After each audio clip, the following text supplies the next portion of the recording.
我和死对头在大二放暑假的回家路上，大巴车侧翻，我们双双穿书。他成了大鱼朝的骠骑将军，我是追随他女扮南瓜上战场的吏部尚书家嫡女。这书我明明看过，却怎么也对不上我们的角色。直到1个月后才弄明白，这特妈是前传，破案了！陆正，破案了！怎么了？找到回现在的办法了？这特妈是前传，本书男主都还有2年多才出生。我跟陆征之所以从小玩到大还没绝交，就是因为我们臭味相投，都怕死，所以我们光速请旨赐婚，避免匹配到别人节外生枝。这还不够，我们用战功又换了2道免死金牌，最后借口常年征战身体不行需要休养，在将军府硬生生候了1年。但这狗皇帝怎么也不肯让你辞官，明显是忌惮你在军中的影响力。这几年朝廷动荡，按照皇帝多疑的性子，迟早要出事。免死金牌远远不够，要抱大腿就得抱个大的。怎么说？咱们去找郑怀，这男主还在颠沛流离的男主妈，按照他原著里那逆天的金手指，咱们以后的荣华富贵就有保障了。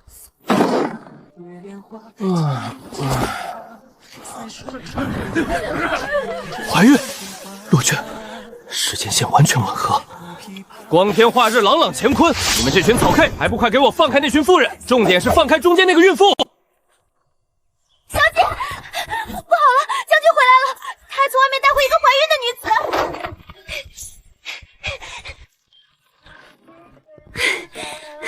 男主他妈终于被我们找到了。将军也太过分了，小姐，你以前可是跟他一起出生入死，上过战场的，如今卸甲在宅院才多久，将军就带了个来路不明的女子回来，还怀着身孕，小姐您都还没有子嗣呢。小姐，您做得对，这种委屈咱们绝不能受，奴婢这就帮您打包，咱们带着嫁妆回娘家。快，帮我把这箱金银首饰全都送去陶姑娘那个院子，我这就去啥？那个燕窝端进去，小心烫。清蒸桂鱼放近一点，孕妇要多吃鱼。还有那个山参鸡汤，撇了油再端进去，动作快点。动作够快啊你！彼此。苏菲的孩子可是前朝皇室血脉，以后那是拥有一切男主标配金手指，一统江湖，推翻皇朝的牛人。当然，这些他自己现在根本不知道。多谢将军夫人的救命之恩，民女知道将军带我回来已是有所求，将军只管吩咐。我操，这他还不稳呢！祖宗呀，你可千万别跪！哎呀，妹子莫慌，没有什么求不求的，就是我夫君第一眼看你就觉得特别有缘，有缘。没错，有缘。你当时在山贼堆里穿着那身红黄相间的衣服，那鲜艳的色彩，那绝妙的搭配，瞬间就让我想起了我们大学30堂的西红柿鸡蛋汤。他开玩笑的。其实我们跟你丈夫认识，想当年你丈夫与我们8拜之交，那经历简直是跌宕起伏，感人肺腑。你放心，以后就把这区咱军府当自己家，好好养胎。苏菲的身份牵扯太大，自然不能对外明说。于是仅过了3天，京城里关于将军府的谣言已经传出了800个版本。听说了吗？陆将军从外面带回去一个姑娘，听说连肚子都显怀了。别人都说骠骑将军跟夫人多恩爱，我看也不过如此嘛。怕不是嫌弃着江家小姐整天舞刀弄枪的不懂风情，才从外面带回去一个娇滴滴的吧？哎，这女人啊，还是得靠男人。正牌夫人又怎么样？没有夫君的宠爱和子嗣，这日子还是不好过。唉，真可怜。小姐，您听听，他们都快站我们面前说道4了，您怎么还能无动于衷啊？老板，快把这笼刚出炉的桂花糕全都给我包起来，趁热乎。陶姑娘最爱吃这个。小姐，您到底分不分得清轻重啊？少废话！另一边我预定的10只上好老母鸡到了，你快去拿。孕妇现在最需要营养，饿瘦了她1圈，我唯你是问。冲！那天之后，京城的贵妇圈里都传言我受刺激太大，彻底疯了。而那些男人们则纷纷在茶余要感慨，像我这么大度懂事的正房夫人，实在是世间少见。千防万防，没想到流言蜚语传到了昔日同袍，如今的巡防与主将贺林峰耳朵里。这病娇对我的心思，可从来都不单纯。1年不见，别来无恙啊，一宁。魏将军，我夫人不善饮酒，这杯我代劳了。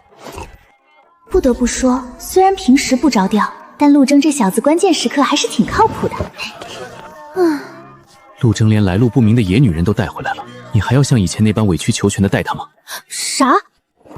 一宁，你其实可以选择我。帅是真帅，但有病也是真有病。谢谢，婉拒了。我可以向你证明，我能为你做任何事情。今天就先送你一个见面礼，你解决不了的麻烦，我帮你解决。我有啥麻烦？我操！男主的妈！我下半辈子的荣华富贵！你要干嘛？一个来路不明的低下女人，也敢跟你温以宁相提并论，我今天就帮你解决她。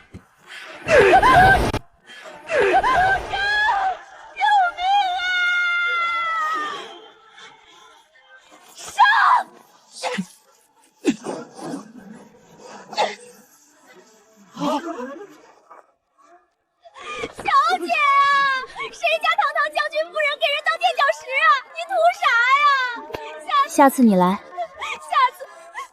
次奴婢记得给您背上搁点抹布。哎呦，瞧这衣服脏的。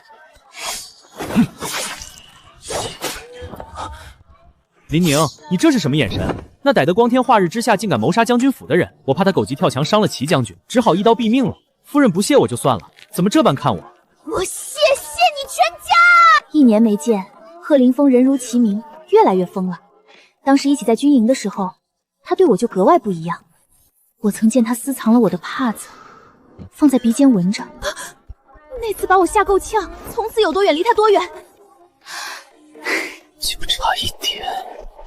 后来我才打听到，那天我和陆贞前脚刚在皇上面前求完赐婚，这疯子后脚就冲去殿前求娶我。我操！还好老子逃命的速度够快。婚后这1年，我们在将军府里装病狗命，这疯子可是不要命的跑出去，挣了1整年的战功。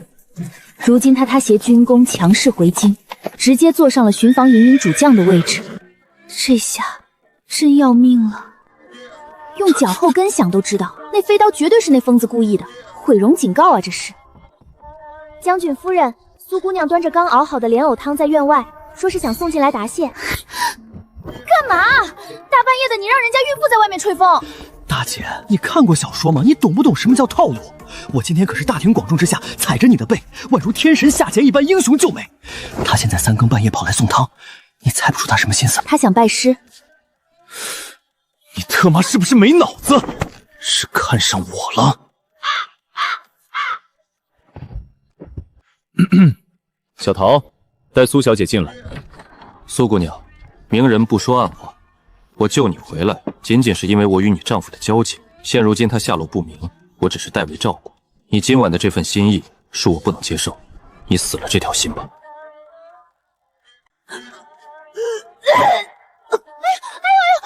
咋回事啊？孕吐怎么突然这么严重？夫人，这不是孕吐，米女士被将军刚才那番话给恶心到了。我开个玩笑，活跃一下气氛。那什么，夫人尊贵之躯，今日竟甘愿人垫脚，舍身相救，这份情谊，云儿铭记于心。以后孩儿出生，云儿定会让他也铭记夫人的大恩大德，结草衔环来报。我操！简直想原地托马斯全旋跪地给大姐磕一个，没想到干爹被嫌弃了，天选之子竟然是我自己！好妹妹，有你这句话我就放心了。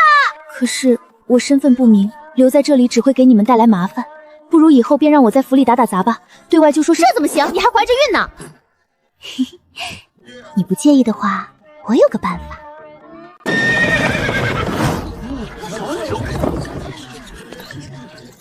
哎呦，陆夫人，你可许久没来了，快里面请。这位夫人看着很是眼生，不知是哪家府上的？真是个奇人，竟然真把夫君的外室当亲姐妹带出来闲逛了。瞧瞧，这姑娘都怀着孕了，这生下来岂不是陆将军的长子？啧啧，温以宁也不嫌丢脸，正房的脸面都让她丢尽了。什么哪家夫人？当然是我们陆家的。哎呀，恭喜陆将军，贺喜陆将军，即将喜得亏子，双喜临门啊！停，你恭喜错人了。姨娘，您上台阶小心点儿，刚才肚子里的弟弟是不是又踢您了？没错，我爹在边疆老来得子，这可是咱们家的大喜事，可得千万小心伺候着。老板，把你们这儿的招牌菜全上来，点菜。不出3日，齐老将军在边疆偷偷娶了新夫人，还特意送回京城来养胎的八卦消息，就像长了翅膀一样传遍了整个京城。咋了？你爹在信里说啥了？他说咱们家后院那棵梨树底下埋着1箱金子。他让我赶紧挖出来，给自己买口好点的棺材。坚强点，兄弟！等咱们那逆天男主平安出生，一统天下，咱们这苦日子也算熬到头了。心里有什么苦，你就大声的说出来吧。我想打你。哎呀，天色不早了，我去看看苏菲晚上的被子盖好了没有，孕妇可不能着凉。告辞。盼星星盼月亮，终于盼到苏菲生产前1周，万万没想到，她早上吃撑了，下午就腹痛难忍。哎，这是中了宝毒。什么毒？宝毒，吃太多了以后产生的毒素。将军，你要做什么？我中了砍毒，想砍人的时候产生的毒素。这砍毒我是闻所未闻啊！你那宝毒就合理了，你自己听听离谱吗？我来人，怎么？唉，原本是有这么一个剧情，男主在娘胎的时候中毒，需要千年人参和鼠物等名贵药材治疗，出生以后百毒不侵。但谁能想到，因为苏菲被我们保护得太好了，没机会中毒，所以系统给我们设置了这么个令人发指的宝毒。书里说的几种药，大部分药房都能买到，除了那颗千年人参。唉，药房里年份最长也只有100年的。据我所知，千年人参全京城只有1根。就在几个月前，贺凌风回京城时，圣上赏赐给了他。哦吼，完蛋！要不我出卖一下色相？不行。就算不抱大腿，咱们家也能撑几年，用得着你去出卖色相？今天早上朝里好几个官员弹劾你吃白饭了吧？眼看着要拿你开刀了，你确定能撑几年？再说了，这孩子是男主，他活不成了，这个世界还存在吗？还记得高2咱们一起去办公室偷手机吗？那打死我也忘不掉。高2那年学校严查学生带手机上学校，我跟陆征都中招了。但那天是跨年，我们跟几个死党约好偷溜出去玩，于是我在教室里装晕倒，把办公室一众老师都引过来，让陆哲在办公室把手机偷回来。后来手机偷是偷到了，我为了装晕逼真，在他们扶我起来的时候，浑身瘫软的往后一仰，脑袋砸地上，真晕了过去。那天陆哲背着我往医务室狂奔，因为肌肉拉伤，躺在了我隔壁病床。你该不会是想抢不回来，咱们就偷回来。次日，我们往贺凌风府上递了拜帖，结果他回帖写只欢迎我去。陆征气得咬牙，只好改变策略。我在前厅稳住贺凌风。你有病，寒症挺严重的。你不热吗？不热，你看我都冒冷汗了。这病传染，你小心点儿。你这么可爱，我真的要忍不住了。陆征，你特么动作快点吧，我顶不住了。喝了2杯茶后，我实在是受不了贺凌风这目光了，借口上厕所躲到后院。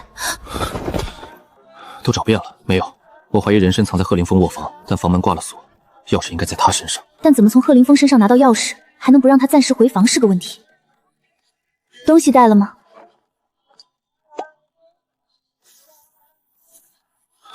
你太小看贺凌风了，以他的警惕心，你这么反常去进他身，他一定会起疑心。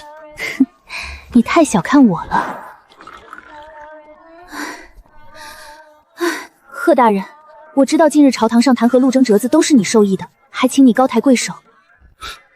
我就知道你来我府上是为了给陆征求情，想让我不再给他插麻烦，这也好办。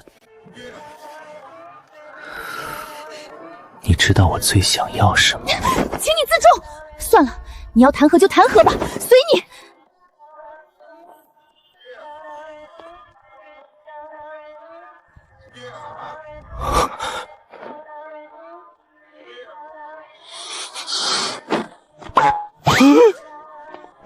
你不了解偏执的人。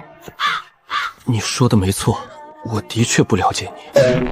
陆征在贺凌风卧房找到了那株千年人参，带回去给苏菲除药后，果然人立马就好起来了。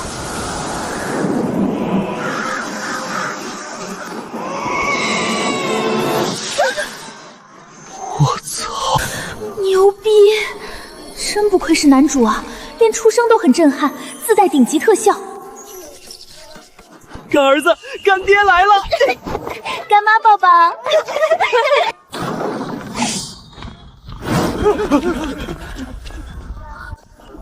你进了我的房间，你在说什么屁话？你拿了我的东西。没错，那人参是我拿的。不是那个。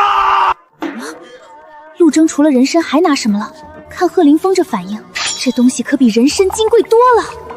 这小子一定背着我发财了！我干儿子！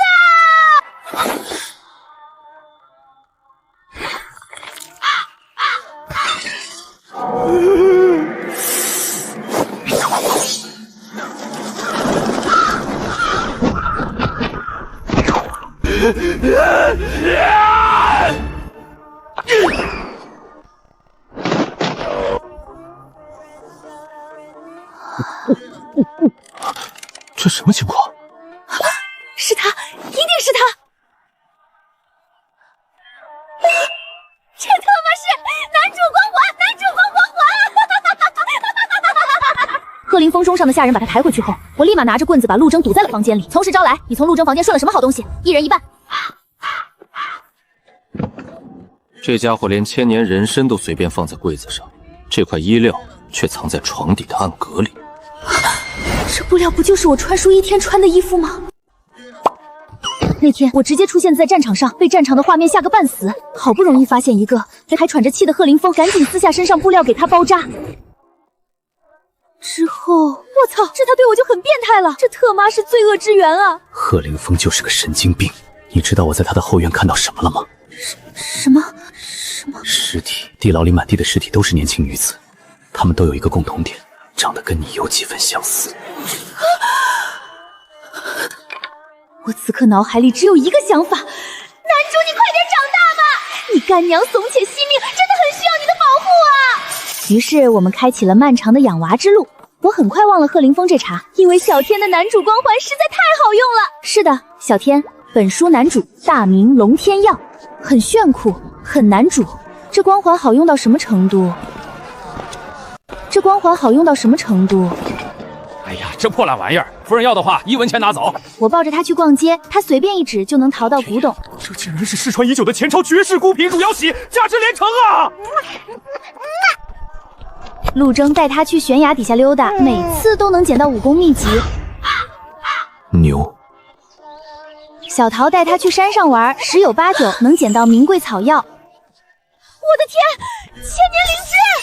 就这样，我们仿佛找到了世界的 bug， 日子过得不亦乐乎。等到小天会说话的时候，苏菲不知道哪里得知了她丈夫的消息，要带着小天去找人。这一天总归还是来了。按照原书剧情的第一个虐点，苏菲寻找丈夫途中为了保护小天而死，小天被他爹接走，成了一方领主。今天这么晚还没熄灯呢，将军晚上吃了鹿茸就是不一样。怪我，小桃这丫头都被我带坏了。怎么说？你还问我？你不都开始收拾行李了吗？你要是不准备跟着去，你大半夜数银子做什么？我是觉得咱们在这府里苟太久了，出去转转也不是不行。外面现在草长莺飞，看看景色也好。对，而且我们要是救下苏姐姐，那我们对小天的恩情可就是比天还大，下半辈子都可以名正言顺的当男主腿部挂在，安心摆烂了。我们互相找着台阶下，但心里其实都清楚，在这个世界过了这么久，眼看着小天从出生到牙牙学语，会喊干爹干妈，还有苏菲忙上忙下帮我们打理家里，我们早就没办法只做一个旁观者了。跟着苏菲出发后，我们在外面找了半个月，毫无踪迹。眼看着外面纷争四起，到处都在打仗，我们还是决定先回京再做打算。这地方不对劲。坐稳！怎么办？这是我穿书以来第一次真真切切的拉响了生死一线的警报。就是现在，你们跳车，躲到那边的草丛里，千万不要出声。那你呢？我引开他们。快！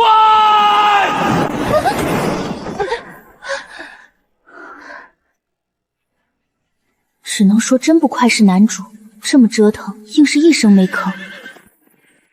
夫人别担心，将军武艺高强，一定会没事的。他有个屁的武艺高强啊！他在现在只会打篮球、打游戏，天天惹我生气。他什么都不会，仗着学了点三脚猫功夫，逞什么能啊！听你话，偏着爱恨，一袭戒律，更叹痴缠，红豆是下半生。陆征。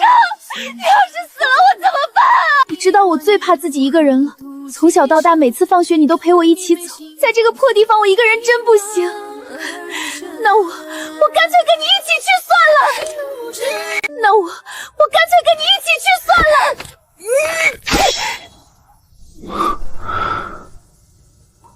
别拽了，我还没死呢。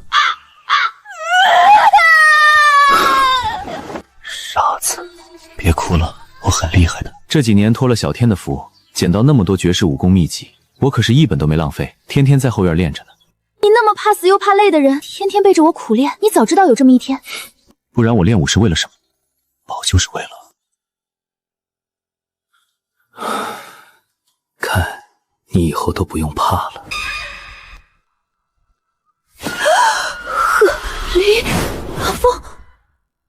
贺林峰统领巡防营，能调动他的只有皇帝。虽然被我们干预迟了2年，皇帝还是知道了前朝皇裔的存在，要绝了后患了。因为陆征身上有伤，所以回京的路格外慢。但没想到就在京城100里外，又有一波追兵追了过来。夫人等等，夫人等等。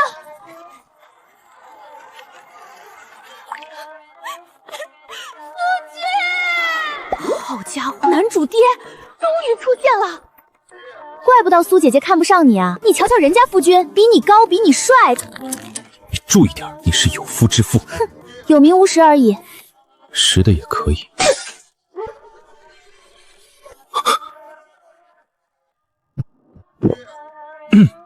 开玩笑的。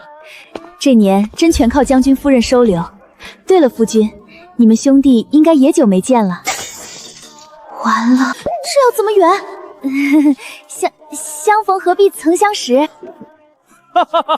好，以后你就是我亲兄弟了。如今狗皇帝知道了我们这一支皇室血脉还活着，已经开始赶尽杀绝。你们将军府怕是回不去了。如果你们信任我，就跟我走吧。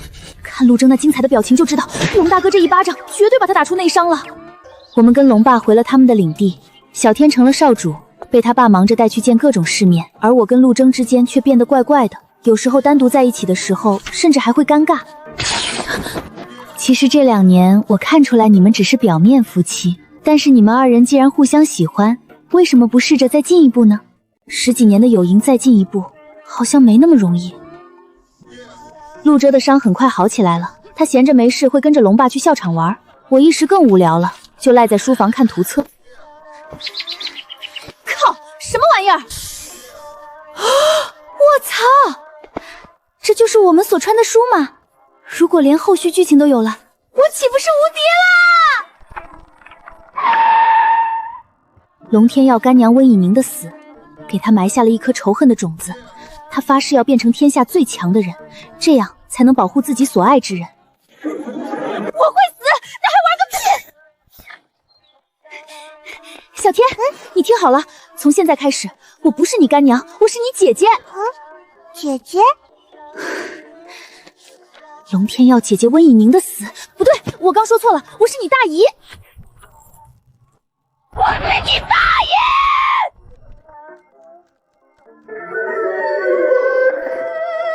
累了，毁灭吧。干娘，你怎么了？小天啊，如果有一天干娘不能陪在你身边了，你会难过吗？会，但是最难过的一定是干爹。为什么？因为干爹最心喜欢干娘了，干爹总是会看着干娘笑。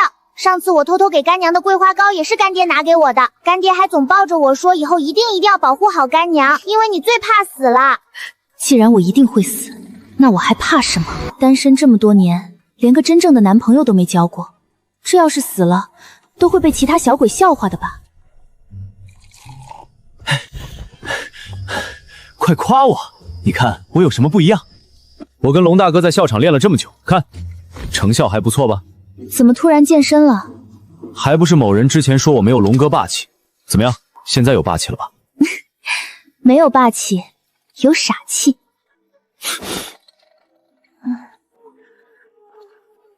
我跟你说，我真的生气了，你很难再哄好我的。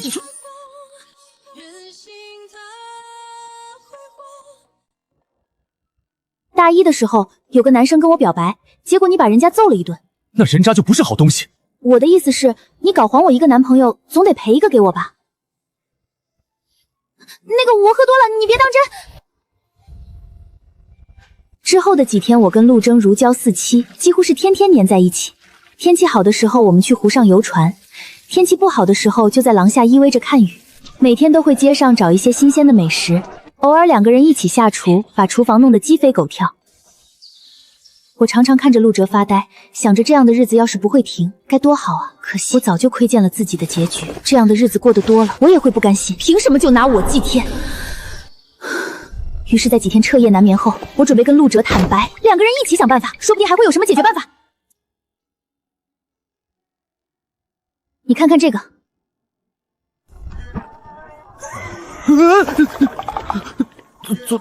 昨天不是才照着画册？这他妈不是春宫图！那是什么？那是什么？这是我们身处的这本书。我有个事儿一直瞒着你，你翻到第89页。怎么办？这个齐豆豆是谁？我也……什么？只见上面赫然写着：看到齐豆豆的那一刻，龙天耀便知道他将是自己此生挚爱，发誓要变成天下最强的人，这样才能保护自己所爱之人。齐豆豆是谁？这之前还写着是我的死让小天发誓变成天下最强的人呢。那我不用死了！我操！我不用死了！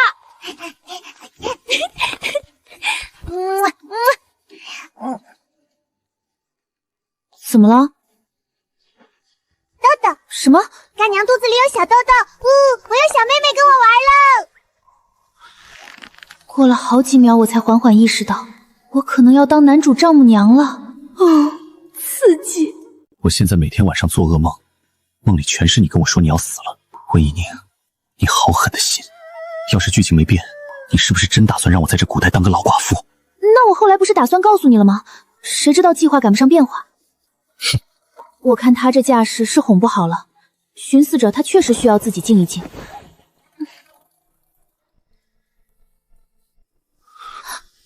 他哭了，真的哭了！老天爷，陆征是谁？那可是当年跟人打架打到骨折都没掉过眼泪的硬汉，我一时竟不知该怎么安慰他。以后别再有第2次。乖，我答应你，绝对不会再让你担心了。哼，还有，我觉得龙天耀那小子配不上咱家豆豆。你这话题转的可真够快的。